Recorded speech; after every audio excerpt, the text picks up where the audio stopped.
अभी हम लोग डिस्कस करेंगे एक नया टॉपिक जो कि आपका थ्योरी ऑफ गैसेस। अब इस टॉपिक का अगर आप वेटेज देखें एग्ज़ाम के पॉइंट से तो मैं बता देता हूँ कि CSIR नेट एग्ज़ाम में इस टॉपिक से एवरी एक क्वेश्चन तो कंफर्म है आपका, आइदर 2 मार्क्स और आइदर 4 मार्क्स। वैसे इस टॉपिक से आपका 2 मार्क्स में क्वेश्चन आने की प्रोबेबिलिटी ज़्यादा है in comparison to 4 marks. 4 marks में अगर इस टॉपिक का क्वेश्चन आएगा तो वो मिक्स हो के आएगा किसी अनदर टॉपिक के साथ, वो भी हम लोग देखेंगे अभी। अगर मैं गेट की बात करूँ तो गेट में 2 और 1 मार्क्स में एक क्वेश्चन कंफर्म है, और अगर जैम की बात करते हैं तो जैम में भी आपका 2 और 1 मार्क्स में एक क्वेश्चन इससे आता है। अब मार्क्स के पॉइंट ऑफ व्यू से तो टॉपिक इतना इंपॉर्टेंट नहीं है, बट अगर हम बात करें इसमें क्वेश्चंस की तो इसके क्वेश्चंस इतने इजी हैं कि आप लोग गेट और जैम जैसे एग्ज़ाम में अगर 2 मार्क्स या 2 और नेट में 2 मार्क्स मिलते हैं तो काफ़ी इजी रहता है और रैंक वगैरह इंक्रीज़ करना आपका। तो इस पॉइंट ऑफ व्यू से ये टॉपिक अच्छा है, बिकॉज क्वेश्चन बहुत ही ईजी आते हैं, एकदम सिंपलेस्ट फॉर्मूला बेस्ड क्वेश्चन है। और इस टॉपिक को पढ़ने के बाद में आपकी बेसिक अंडरस्टैंडिंग बढ़ जाएगी। बेसिक अंडरस्टैंडिंग किस चैप्टर से, सपोज आप थर्मोडायनेमिक्स पढ़ते हो तो थर्मोडायनेमिक्स को पढ़ने के लिए सबसे पहले थ्योरी ऑफ गैसेस अगर आपका टॉपिक अच्छे से क्लियर है तो थर्मोडायनेमिक्स पढ़ने का आपको रियल में जो लास्ट पार्ट है थर्मोडायनेमिक्स का, रियल गैसेस और वंडरबल गैसेस पे जो स्टडी किया हुआ है वो वाला पार्ट आपको बहुत अच्छे से क्लियर होगा। सबसे पहला पॉइंट तो इसका सबसे मेन एडवांटेज क्या है कि आप थर्मोडायनेमिक्स पढ़ते हुए आपको रियल में एक इमेजिन कर पाओगे कि कैसे कैसे गैसेस वर्क करती हैं, किस टाइप से रियल गैस, किस टाइप से आइडियल गैस वर्क करती है। तो सबसे बड़ा एडवांटेज ये है। एग्ज़ाम के पॉइंट ऑफ व्यू से स्कोरिंग टॉपिक है, अच्छा रहेगा अगर आप लोग थोड़ा सा फोकस करोगे तो, बिकॉज क्वेश्चन डायरेक्ट आता है, फॉर्मूला और पुट करो आंसर आपको मिल जाएगा। तो अभी स्टार्ट करते हैं काइनेटिक थ्योरी ऑफ गैसेस या थ्योरी ऑफ गैसेस, ठीक है। तो सबसे पहले हमने 3 स्टेट्स हैं, सॉलिड, लिक्विड एंड गैस। तो उसमें से गैसेस स्टेट में भी ये वाला चैप्टर मैं देखता हूँ, kinetic theory of gases, kinetic theory of gases. इसमें सबसे पहले क्या आते हैं हमारे पास, बेसिक एजम्पशंस। कि थ्योरी ऑफ गैसेस को टॉपिक को पढ़ने से पहले हम कुछ एजम्पशन लेंगे, बेसिक एजम्पशन जो गैसेस के बेसिस पे हैं। तो कुछ कंडीशंस हमें आइडियली रखनी पड़ती है जो कि आइडियल गैस फॉलो करती है। तो सबसे फर्स्ट है कंडीशन आपका, जो वॉल्यूम होगा आइडियल गैसेस का वो आपका नेग्लिजिबल होगा। अब मैं ये छोटे छोटे पॉइंट आपके साथ डिस्कस इसलिए कर रहा हूँ, जैम के एग्जाम में मल्टीपल सेलेक्ट टाइप क्वेश्चन में ये स्टेटमेंट एक बार आया हुआ है कि जो बेसिक एजम्पशंस हैं, जो काइनेटिक थ्योरी जो आइडियल गैस फॉलो करती है उसके बेसिक रूल क्या हैं। उसमें 4 ऑप्शन थे, 4 ऑप्शन में आपको टिक करना था कि कितने ऑप्शन ठीक हैं। वो मल्टीपल सेलेक्ट क्वेश्चन में ऐसा क्वेश्चन स्टेटमेंट वाला पूछता है ऑलवेज जैम एग्जाम में। तो फर्स्ट पॉइंट क्या था आपका कि जो हम गैसेज आइडियल कंसिडर करेंगे, हमारे पास सपोज एक गैस है, अभी हम आइडियल की बात कर रहे हैं। आइडियल केस में क्या होता है, तो आइडियल केस में हमें ये 3-4 एजम्पशंस हैं, इनको फॉलो करना पड़ता है। सबसे पहले हमारा जो गैस जो होगी कंटेनर में प्रेजेंट होगी, तो उस कंटेनर में जो गैसेस मॉलिक्यूल्स होंगे उनका वॉल्यूम क्या होगा, नेग्लिजिबल होगा। इसी में मैं ऐड कर देता हूँ लार्ज अमाउंट में प्रेजेंट होंगे। और एक पॉइंट तो पता ही है कि इनके बीच का इंटरमोलिकुलर फोर्स ऑफ अट्रैक्शन बहुत ही लेस होता है, जिसकी वजह से ये पार्टिकल पूरे कंटेनर को कवर कर लेंगे, ठीक है। अगर बात करें कि ये पार्टिकल किन लॉज को फॉलो करते हैं, अगर हम इन पे डेरिवेशन करेंगे तो वो फिजिक्स के अंडर या फिर केमिस्ट्री में आप करोगे तो किन लॉज को फॉलो करेगी, तो बेसिक आपका जो है जो न्यूटोनियन प्रिंसिपल है उसको फॉलो करता है।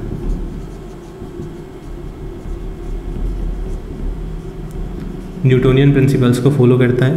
थर्ड है आपका, इनमें जब एक कंटेनर में आपकी गैस है तो गैसेस पार्टिकल जब नेग्लिजिबल वॉल्यूम होगा उनका तो बहुत ही लाइट वेट पार्टिकल होंगे। लाइट वेट पार्टिकल होंगे तो वो रैंडम मोशन करेंगे। और एक और इसमें इंपॉर्टेंट पॉइंट है आपका कि ये इनको हम कंसिडर करते हैं एज ए हार्ड स्फीयर। तो हार्ड स्फीयर वॉल्यूम नेग्लिजिबल और लार्ज अमाउंट में प्रेजेंट होंगे। लार्ज अमाउंट में प्रेजेंट होंगे तो कोलिजन ज़्यादा करेंगे। हार्ड स्फीयर है तो आपको पता है जब 2 हार्ड स्फीयर आपस में टकराएंगे तो वो एक इक्वल फोर्स से दूर जाएंगे। मीन्स अगर मैं बात करूँ तो इनका जो कोलिजन के बाद में जो होगा वो आपका इलास्टिक कोलिजन वाली कंडीशन को फॉलो करेंगे। ये हम आइडियल गैसेस का केसेस डिस्कस कर रहे हैं। इलास्टिक कोलिजन को फॉलो करेंगे, न्यूटोनियन प्रिंसिपल को फॉलो करेंगे, और आपका बेसिक जो है वॉल्यूम नेग्लिजिबल होगा, लार्ज अमाउंट में प्रेजेंट होंगे और आपके हार्ड स्पेयर्स होंगे, और इनके बीच में कोई भी अट्रैक्टिव फोर्स नहीं होगा, no attractive force between them.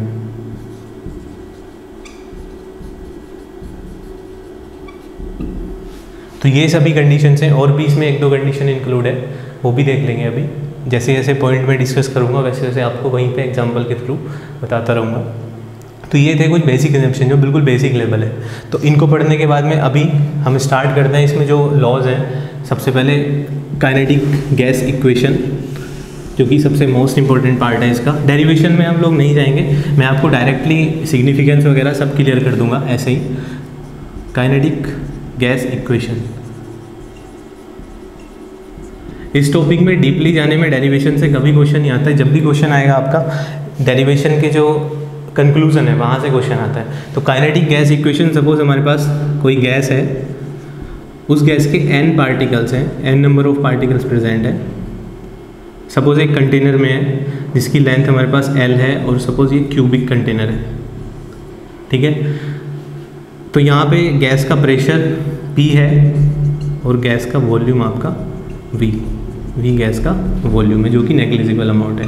तो यहाँ से जो पूरा डेरिवेशन करके, सपोज हम पहले वन डायमेंशन में कंसिडर करेंगे कि हमारे गैस मॉलिक्यूल वन डायमेंशन में ट्रेवल कर रहे हैं, फिर बिकॉज ऐसा पॉसिबल नहीं है आइडियल कंडीशन में कि गैस के मॉलिक्यूल आपके वन डायमेंशन में ट्रेवल करें, तो फिर हम डायरेक्ट उसको थ्री डायमेंशन में जाएंगे। तो थ्री डायमेंशन में जाने के बाद में मोमेंटम से इसकी डेरिवेशन करने के बाद हमें जो रिजल्ट मिलता है वो ये मिलता है आपका 1/3 mc²। अब मैं इन टर्म्स को समझा देता हूँ आपको, और डायरेक्ट इसका यूज़ कैसे करेंगे वो बता देता हूँ। Pressure of gas, volume of gas, m क्या है आपका, mass of particles, mass of gas particles. Negligible mass है बट कुछ ना कुछ मास होगा उसमें, उसको ही इंक्लूड करेंगे। n हमारे पास नंबर ऑफ पार्टिकल्स, और c इनका स्पीड, किसी न किसी स्पीड से ट्रेवल कर रहे होंगे। तो काइनेटिक जो आपकी गैसेस इक्वेशन है वो आपके ये जनरेट हो जाती है, PV = 1/3 mn/c²। m number of particles, n आपका number of particles, m mass of particle, और टोटल आपका *c² उसकी स्पीड। तो एक तो पॉइंट हो गया ये हमारा काइनेटिक गैसेस इक्वेशन, ये आपको याद रखनी है। उसके बाद इसमें सभी ने अभी तक पढ़ा होगा 12th स्टैंडर्ड में, कुछ लॉज थे हमारे पास। वॉयल्स लॉ, सेकेंड था हमारे पास चार्ल्स लॉ, थर्ड था आपके पास डाल्टन्स लॉ, फोर्थ आपके पास आइडियल गैस इक्वेशन। तो अभी ये सब देखते हैं कि ये कहाँ कैसे जनरेट होगा और इनका यहाँ पे क्या क्या यूज है। सबसे पहले देखा हमने काइनेटिक गैस इक्वेशन, जो कि हमारी आ चुकी है। इस गैस इक्वेशन को हमेशा याद रखना है, क्योंकि इसके बेसिस पे हम और भी काफ़ी चीज़ें अभी डिस्कस करेंगे, जैसे आपका डिग्री ऑफ फ्रीडम हो गया, और energy in a particular translational motion, और रोटेशन मोशन, और वाइब्रेशन मोशन, वो सभी डिस्कस करेंगे इस काइनेटिक गैस इक्वेशन के बेसिस पे। तो पहले देख लेते हैं सबसे पहले बॉयल्स लॉ। बॉयल्स लॉ क्या है आपका, इन सबको मैं डीपली नहीं बताऊँगा क्योंकि इनका ये आप सब लोग पढ़ ही चुके हैं पहले से, और इन सब का कोई खास इंपॉर्टेंस भी नहीं है यहाँ पे। जस्ट हम डिस्कस कर रहे हैं बिकॉज किसी क्वेश्चन में कभी प्रॉब्लम ना आए उसकी वजह से। एट कांस्टेंट टेम्परेचर, किसी भी गैस का प्रेशर इनटू वॉल्यूम का जो प्रोडक्ट होगा वो ऑलवेज कांस्टेंट होगा। Second Charles law, V proportional to T, ऐसे कंसिडर कर सकते हैं एट कांस्टेंट प्रेशर। आपको कंडीशंस याद होनी चाहिए बस कि कौन सा लॉ किस कंडीशन पे वैलिड है। कई बार क्वेश्चन आएगा तो क्वेश्चन में लॉ मेंशन होगा बट आपकी कंडीशन मेंशन नहीं होगी। कई बार कंडीशन मेंशन होगी तो आपको बताना पड़ेगा कि कौन से लॉ को फॉलो कर रहा है, उसके अकॉर्डिंग उसका फॉर्मूला हम यूज़ करेंगे। तो बॉयल्स लॉ क्या है आपका, एट कांस्टेंट टेम्परेचर कंडीशन पे। चार्ल्स लॉ आपका वैलिड होगा एट कांस्टेंट प्रेशर कंडीशन पे, ठीक है। और नेक्स्ट एवोगैड्रोस लॉ भी आता है इसमें एक। एवोगैड्रो नंबर तो पढ़ा होगा सबने, उसी से कुछ मिलता जुलता है ये भी। इसमें क्या होगा, सपोज आपके पास टू गैसेज हैं A एंड B, और इनके अगर वॉल्यूम और प्रेशर सबके सेम है तो हमारे पास number of molecules N1 = N2 होंगे।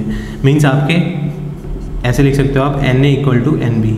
जो गैस जितने पार्टिकल्स ए वॉल्यूम में ए गैस में प्रेजेंट होंगे उतने ही पार्टिकल्स बी गैस में प्रेजेंट होंगे एवोगैड्रो लॉ के अकॉर्डिंग। तो तीनों देखे हमने, Boyle's law, Charles law, Avogadro law. यहाँ पे कंडीशन क्या है आपकी, प्रेशर प्लस वॉल्यूम बहुत कॉन्स्टेंट, ये चीज़ पे फोकस करना है आपको। यहाँ पे क्या है, प्रेशर और वॉल्यूम बहुत कॉन्स्टेंट। यहाँ पे आपका प्रेशर कॉन्स्टेंट, यहाँ पे आपका टेम्परेचर कॉन्स्टेंट। अगर बात करूँ मैं टेम्परेचर के साथ साथ नंबर ऑफ मोल्स भी कॉन्स्टेंट होते हैं इधर, नंबर ऑफ मोल्स, और इसके केस में भी नंबर ऑफ मोल्स भी आपके कॉन्स्टेंट है। ये तो यहाँ से ये आपका 3 लोग डिस्कस कर लिया हमने। अब इसके अकॉर्डिंग अगर मैं ऊपर जाता हूँ, अब 4th लॉ पे आपका जो कि है हमारे पास आइडियल गैस इक्वेशन। तो यहाँ से इन सभी लॉज को कंबाइन करने के बाद में हमारे पास जो एक इक्वेशन जनरेट होती है वो है हमारे पास आइडियल गैस इक्वेशन। और ideal gas equation I hope कि आप सभी को पता होगा, PV = nRT। अब इनकी टर्म्स क्लियर कर लेते हैं, ये क्या क्या है। P आपका pressure of the gas, V आपका वॉल्यूम, N क्या है आपके पास, नंबर ऑफ मॉलिक्यूल्स, गैस में कितने मॉलिक्यूल्स प्रेजेंट हैं आपके गैसियस स्टेट में, R क्या है आपका, ये प्रोपोर्शनलिटी कांस्टेंट है, इसको बाद में इन गैस कांस्टेंट के नाम से इंट्रोड्यूस किया। T आपका टेम्परेचर। तो अगर प्रोपोर्शनलिटी कांस्टेंट या गैस कांस्टेंट की बात करूँ तो ये बहुत ही इंपॉर्टेंट है। गैस कांस्टेंट की आपको यूनिट सहित इसकी वैल्यू याद होनी चाहिए। और गैस कांस्टेंट की मैं आपको 2 वैल्यू लिखवा देता हूँ, और इनके डेरिवेशन भी हम देखेंगे बाद में कि ये कैसे जनरेट होती है।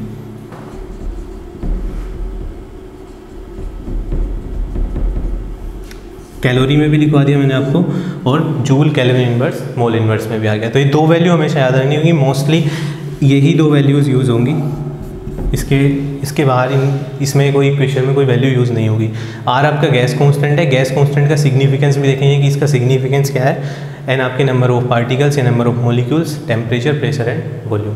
तो ये हो गया आपका ideal gas equation. 4th law है इसमें हमारे पास Graham's law, Graham's law of diffusion, या फिर नॉर्मली आप बोल सकते हो ग्राम्स लॉ।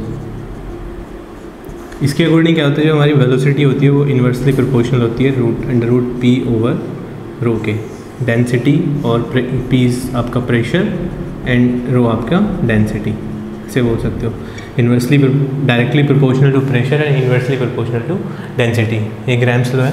नंबर 6 आपका डाल्टन्स लॉ।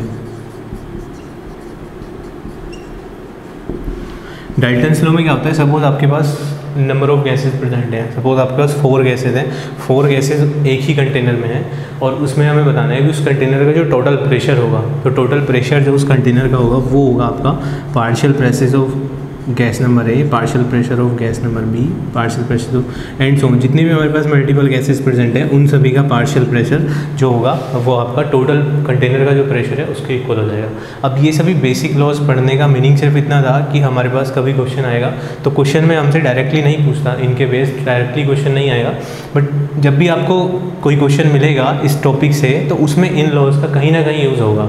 सपोज आपको स्पीड निकालनी है तो वो आपको डेंसिटी दे देगा, तो डेंसिटी का स्पीड के साथ कोरिलेशन। सपोज आपको डिफरेंट गैसेस का प्रेशर दे दिया, पार्शियल प्रेशर, और आपसे total pressure of the container, या फिर इसी टाइप से काइनेटिक इक्वेशन में आपसे टोटल प्रेशर पूछ लेगा और आपको ये वाली टर्म गिवन होगी, तो वहाँ पे भी हम इन सब चीज़ों को कोरिलेट कर सकते हैं। अब नेक्स्ट जो टॉपिक है इसमें, वहाँ से डेफिनेटली आपका इस पूरे चैप्टर को पढ़ने में वो टॉपिक आपका हेल्प करेगा। नेक्स्ट टॉपिक है हमारे पास काइनेटिक एनर्जी एंड टेम्परेचर में relation, kinetic energy versus plus temperature में relation. Kinetic energy and temperature, इसको भी, इस वाले पोर्शन को भी हम कवर करेंगे आपके काइनेटिक गैस इक्वेशन से, बिकॉज काइनेटिक गैस इक्वेशन आपका इसमें मेन टॉपिक है थ्योरी ऑफ गैसेस में। ये गैस इक्वेशन आपका पूरा चैप्टर कवर करता है गैस इक्वेशन। इस गैस इक्वेशन के बेस पे हम सारी डेरिवेशन कर सकते हैं। अभी काइनेटिक एनर्जी, काइनेटिक एनर्जी इससे कैलकुलेट कैसे करेंगे हम, हमारे पास सबसे पहले गैसेस इक्वेशन है।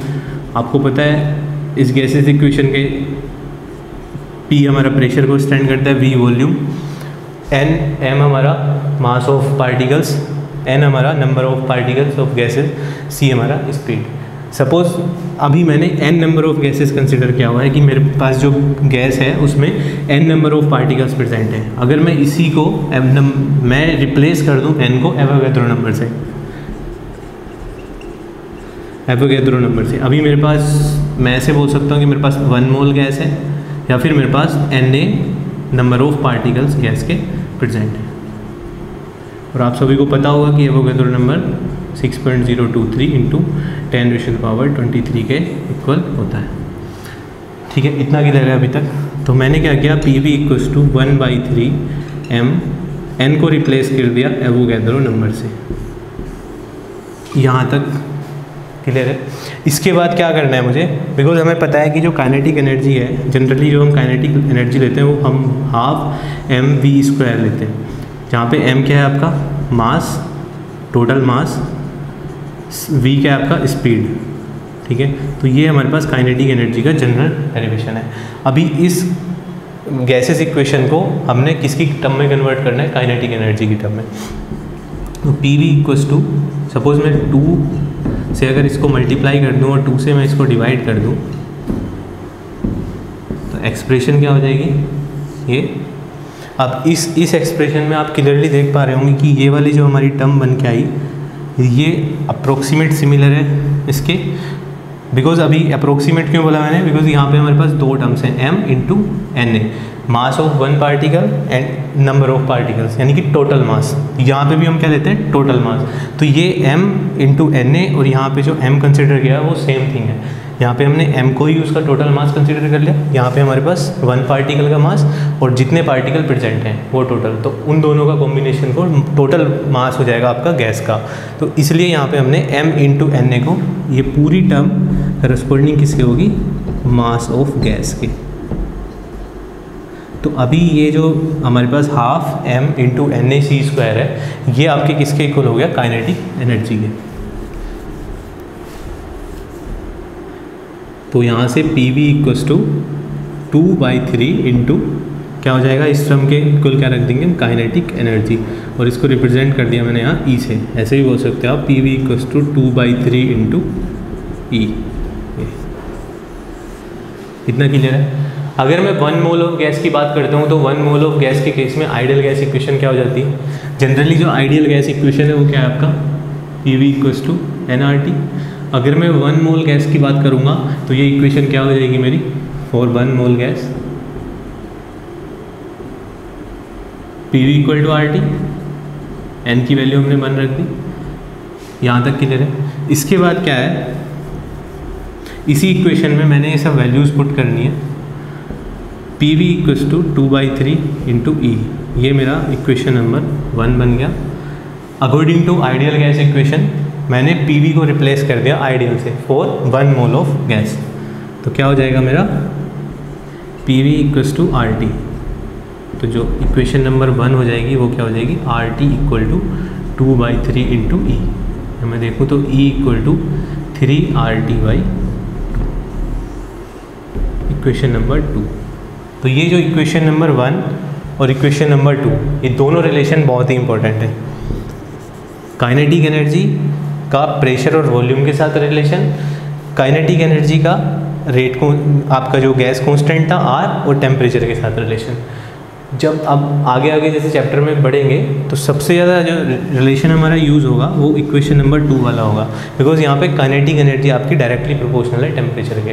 काइनेटिक एनर्जी का डायरेक्टली रिलेशन होता है आपका मोशन से। अगर कोई चीज़, किसी पार्टिकल की काइनेटिक एनर्जी हाई है, मीन्स वो तेज़ स्पीड से मूव करे, और काइनेटिक एनर्जी आपके डिपेंड करेगी टेम्परेचर पे। जितना ज़्यादा टेम्परेचर होगा उतनी हाई आपकी काइनेटिक एनर्जी होगी, और काइनेटिक एनर्जी आपके मोशन से डिपेंड करती है। तो दोनों चीज़ें हम अभी रिलेट करेंगे इसमें नेक्स्ट डेरिवेशन में, जो कि है हमारे पास मैक्सवेल बोल्ट्जमैन डिस्ट्रीब्यूशन। तो अभी जो फाइनल हमारे पास रिजल्ट्स निकल के आते हैं वो मैं एक बार बता देता हूँ आपको समराइज़ करके।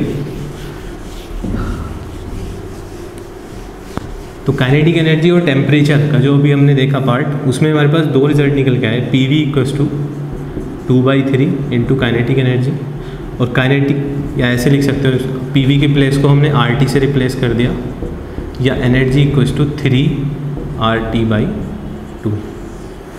यहाँ से मैं ये भी बोल सकता हूँ energy directly proportional to temperature, और यहाँ पे E स्टैंड करता है आपका काइनेटिक एनर्जी के लिए। इतना क्लियर है। ये क्या था, जब मैं किसके लिए डिस्कस कर रहा था आपसे 1 मोल या फिर Na एटम्स के लिए, ये जब हम डिस्कस कर रहे थे किसके लिए, Na एटम्स के लिए। अभी क्या है, अगर मुझे यही एक्सप्रेशन, सेम एक्सप्रेशन 1 मोल के लिए, 1 मोलिक्यूल के लिए कन्वर्ट करनी हो, अभी तक तो 1 मोल के लिए डिस्कस किया हमने, आइडियल गैस इक्वेशन को भी 1 मोल के लिए डिफाइन किया था, और ये हमने यहाँ पे भी एवोगैड्रो नंबर लिया था। अगर मुझे ये सेम एक्सप्रेशन 1 मोलिक्यूल के लिए करना हो, तो मोलिक्यूल के केस में मैं क्या करूँगा, इसको डिवाइड कर दूंगा एवोगैड्रो नंबर से, बिकॉज अभी 1 मोल की बात कर रहे थे, अभी हमें 1 मॉलिक्यूल लेना है, तो मैं सिंपली इसको एवोगैड्रो नंबर से डिवाइड कर दूंगा। तो यहाँ से मेरा क्या एक्सप्रेशन आ जाएगा, E = 3/2 kT। अब जो K है यहाँ पे वो है आपका बोल्ट्जमैन कांस्टेंट।